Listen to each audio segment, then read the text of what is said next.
এনেকৈ ক'বলৈ সহজ, সপোন নেদেখিবি, সকলোৱে আৰু সপোন দেখিব পায়নে?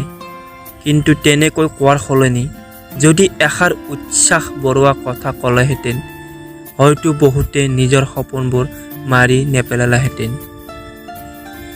জীৱনৰ কঠিন সময়ত আটাইতকৈ টান আৰু প্ৰয়োজনীয় কামটোৱে হ'ল আপোনাৰ মনটো ভাল উচ্চ চিন্তাৰে ভৰাই ৰখা।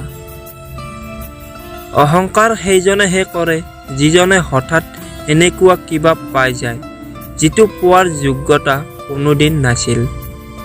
কোনোবাই মোক সুধিলে, এই পৃথিৱীত আপোনাৰ আপোন কোন?